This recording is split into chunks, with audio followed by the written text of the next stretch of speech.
Kamusta kayo aming mga taga-subaybay? Balik na naman kami dito sa aming buhay sa bukid. Magdamo, magtanim, magdamo. Yun lamang ang ikot ng aming buhay dito. Tapos na yung aming patanim ng palay kaya may panahon na kami na maglinis dito sa paligid pero dahan-dahan lang kasi wala namang init pa ngayon. So itong aming area na nililinisan ay dito namin ilalagay ang makina sa paggawa ng sugarcane wine.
Kung makikita nyo ang aming paligid ay lalong nadadagdagan ng lamig habang papalapit ang buwan ng February dahil ang pinakamalamig na buwan talaga dito ay mula January at ang pinaka-peak niya ay hanggang February. Kaya mahirap para sa mga bata ang pumasok sa eskwelahan sa mga ganitong panahon dahil sa bukod sa malamig ay maputik pa yung daanan.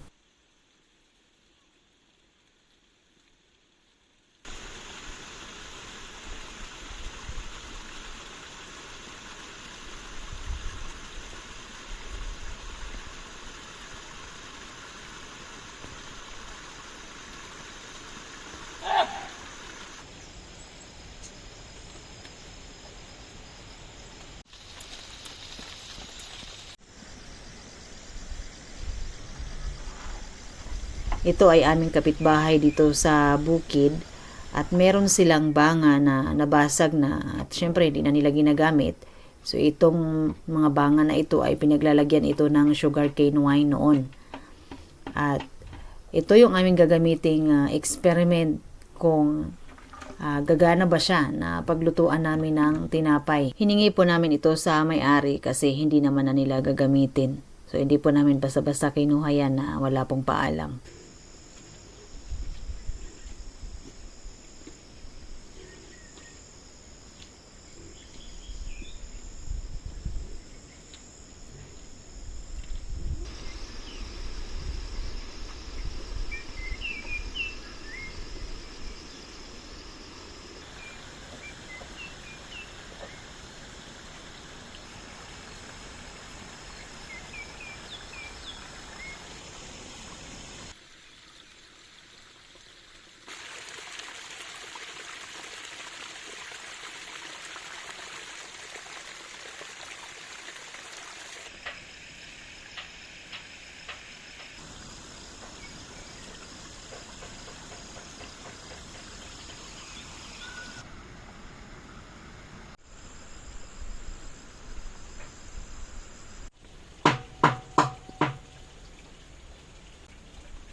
Ang ginawa niya ay binawasan niya muna yung pinakabibig ng banga para medyo malaki yung kanyang pintuan at kailangan linisan din kasi matagal na yan na nakatampay lamang doon sa ilalim.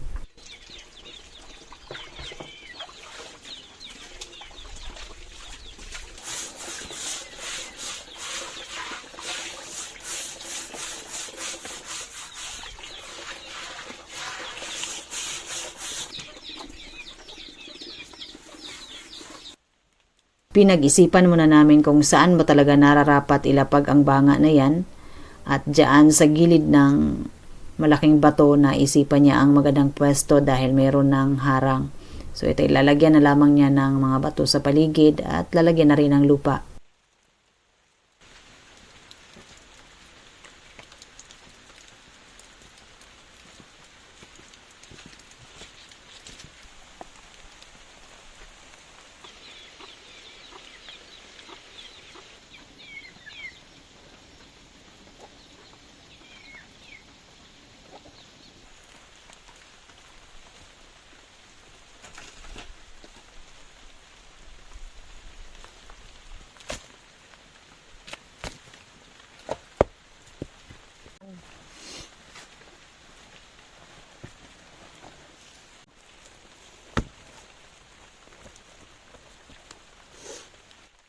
Sa kalagitnaan ng aming paggawa ay napaisip na lamang ako kung tama ba talaga ang panahon na ito na aming paggawa ng paglulutuan ng tinapay. Bakit hindi na lamang kasi talaga sa summer na kung saan maganda yung panahon, walang ulan. So mas akma sana ang paggawa nito dahil ito'y lalagyan pa namin ng lupa.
Ayoko na nga sanang ipakita itong sayote na ito dahil paulit-ulit na lamang, pero ito na naman ang bida ngayon. Buti lamang sana kung i-partner dito sa pinapakain ng isang to.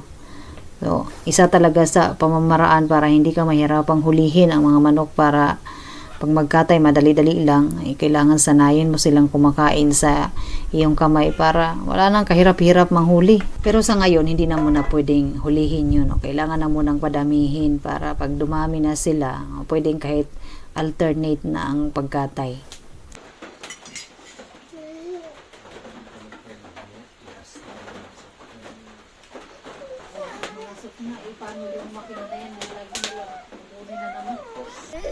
At hindi naman lubusang nalungkot ang sayote dahil sinamahan siya ng munggo, bihon at itlog. Kailangan marami-raming sabaw para pwedeng makahigop sa ating malamig na panahon ngayon at samahan pa ng kape na mainit ay kumpleto na talaga ang ating araw.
Ha?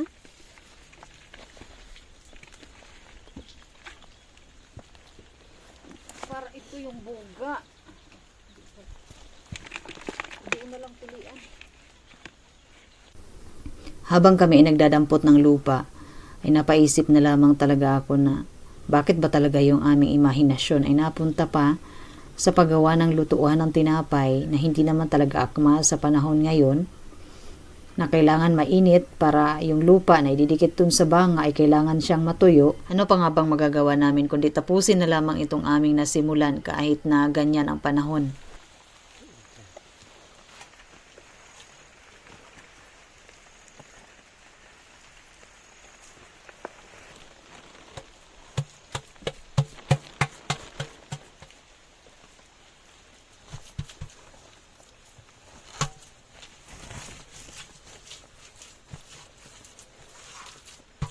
Ang una niyang ginawa ay pinatag niya muna ang loob ng lupa kasi diyan ilalapag yung tray ng tinapay. Tapos itong butas na yan ay kailangan din yan siyang matakpan ng lupa. Wala kaming ibang materialis na ginamit dito kundi banga lamang at lupa.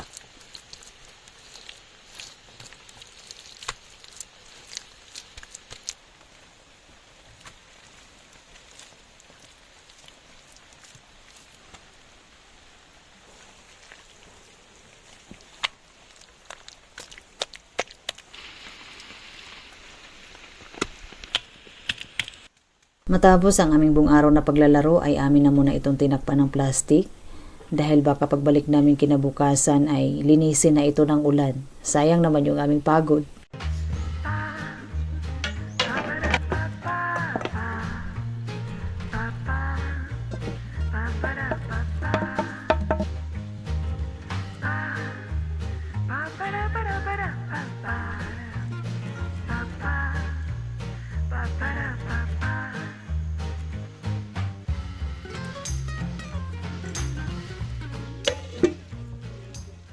Kinabukasan ay nabiyayaan kami ng magandang panahon. Hindi man mainit, ang mahalaga ay hindi umuulan.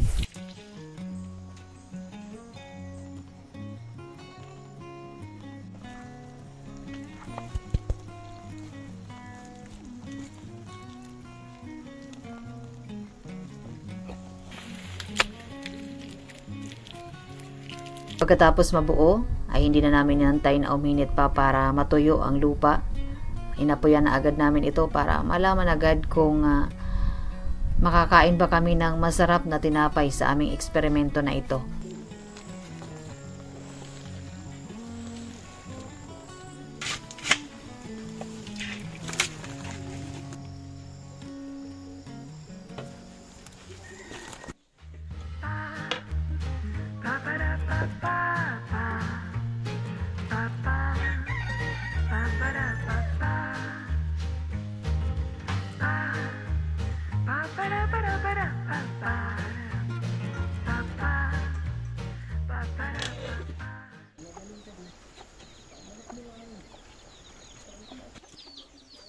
Sa di kalayuan ay merong nagpapatanim ng kanilang palay at ang tanging maririnig mo lamang ay yung radyo nila. So sila nakikinig po ng drama sa radyo at sisilipin kong isang to kung ano ba yung ginagawa nito habang tinitingnan niya yung kanyang pinapaapoy. So inaantay na lamang namin na matapos sa pag-alsa yung tinapay.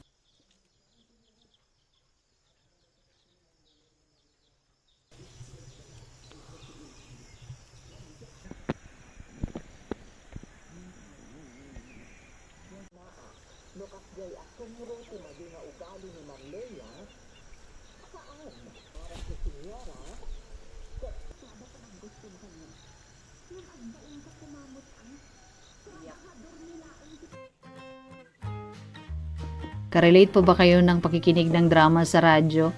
Ganyan din po kami noon. So yun lang ang pinakalibangan namin, yung radyo na bit kapag lalo na pagka nasa bukid.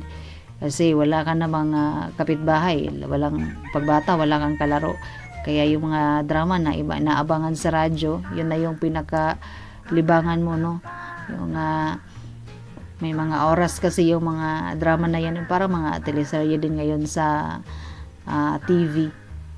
So nakakatuwa. So ngayon parang paunti-unti na rin bumabalik yung ganyan. Yung iba dito habang nagtatrabaho, yung dating habang nag-aani, lalo na kapag mainit. So para hindi mo masyadong ramdam yung pagod, yung init.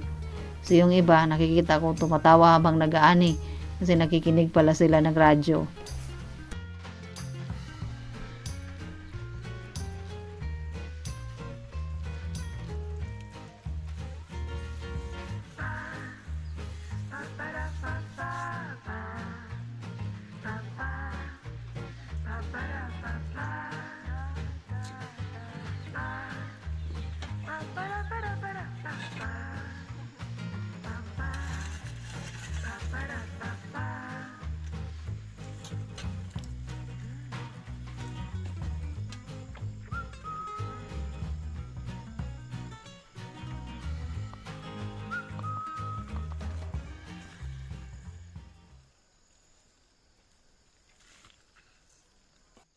Ang napansin namin, no, pagkatapos naming apuyan, nagkabitak-bitak na yung lupa kasi kumbaga nabigla talaga siya sa init. Hindi siya yung natuyo ng dahan-dahan sa araw.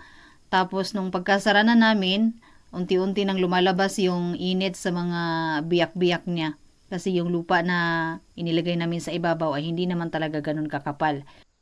Habang nakasalang ng isang oras, ang tinapay ay naghanap muna kami ng gawain sa aming paligid. Itong aming mga nahawanan na damuhan ay amin munang tinaniman.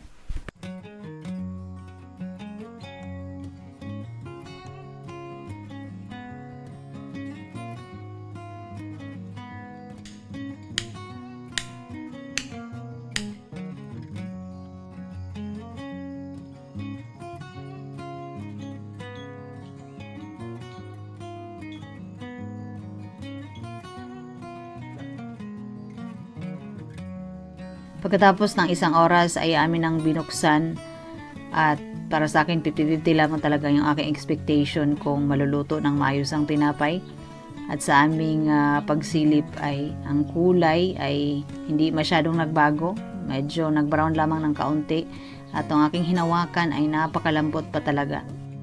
Kaya muli namin itong isinarado at dinagdagan pa namin ng baga sa loob. Baka sakaling makatulong na magbigay ng init at maluto yung aming tinapay. Pagkatapos ulit ng 30 minutes ay aming binuksan at ang nakita namin ay hindi pa rin talaga naluto. Ito yung mga mali na aming nakita. Unang-una, kulang talaga yung layer niya. Kasi yung magluluto sana kasi ng tinapay ay yung natitirang init, no, pagkatapos siyang apuyan. So, yung layer niya kasi ay yung banga lamang at lupa. So, kulang talaga yun. Kaya siguro pagdating ngayong summer, ito yung aming asikasuhin, no? Kailangan pa namin dagdagan ng lupa. So, ito yung nangyari sa aming tinapay, na flat na siya. Ito yung nagre-reflect lamang sa ating buhay, no? Na minsan marami tayong gustong gawin, marami tayong mga plano.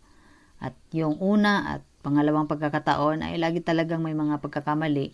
Na yung mga pagkakamali na yun, ayun naman ang magtuturo para makuha natin yung tama.